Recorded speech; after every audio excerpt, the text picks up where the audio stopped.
Once upon a time, in a cozy little workshop, lived a kind old woodcarver named Geppetto. He had white hair, warm brown eyes, and a big, kind heart. He lived all alone and was very lonely. One night, Geppetto carved a little wooden boy from a magical piece of wood. He had a round face, big brown eyes, and a little pointed nose. Geppetto named him Pinocchio and wished with all his heart that Pinocchio could be a real boy. That night, a beautiful blue fairy appeared in a shower of magical stars. She had long silver hair, bright blue eyes, and sparkling blue wings. She touched Pinocchio with her wand, and he came to life. Pinocchio opened his big brown eyes and jumped off the table. He could walk and talk and laugh. Geppetto was overjoyed. He hugged Pinocchio with happy tears in his eyes. The blue fairy also gave Pinocchio a conscience, a tiny cheerful cricket named Himeni. Himeni wore a tiny top hat and carried a little umbrella. He promised to always guide Pinocchio to do what was right. The next morning, Geppetto sent Pinocchio to school with a brand new book. But on the way, Pinocchio met two sneaky characters, a sly fox and a funny cat, who tricked him. The fox and cat told Pinocchio about a magical puppet theater. Come and be a star.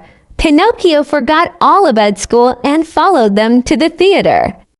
Inside the theater was a big mean puppeteer named Stromboli. He had a big black beard and a booming voice. He locked Pinocchio in a cage. Pinocchio would perform forever. Pinocchio cried for help, and the beautiful blue fairy appeared. She asked, "Why did you not go to school?" Pinocchio told lies, and his little wooden nose grew longer and longer. The blue fairy told Pinocchio, "A lie will always make your nose grow. Always tell the truth." She forgave him and set him free, but warned him to be good. But Pinocchio met more bad friends who took him to Pleasure Island, a place where naughty boys played all day with no rules. Pinocchio thought it sounded wonderful. But Pleasure Island had a terrible secret. Naughty boys who stayed too long began turning into donkeys. Pinocchio saw his friend growing donkey ears and a tail.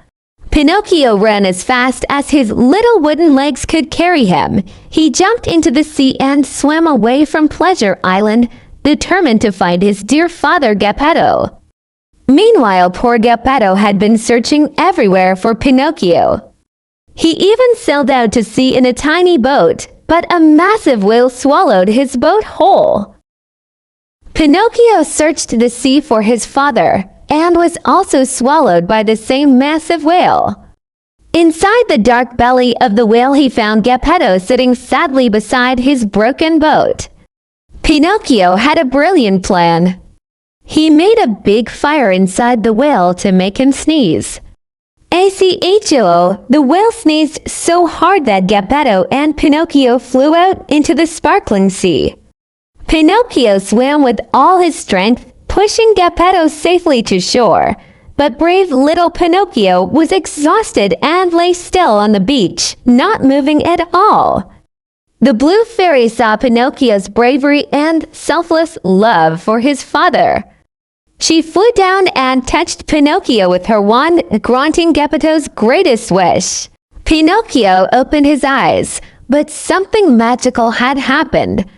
He was no longer a wooden puppet. He was a real live boy, with real skin, real hair, and a real heart beating in his chest.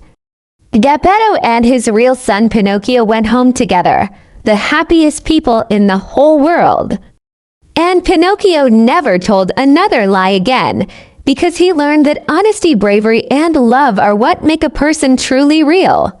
If you enjoyed Pinocchio's magical story, don't forget to subscribe to Ms. Haas's Stories for more amazing stories every day. See you next time.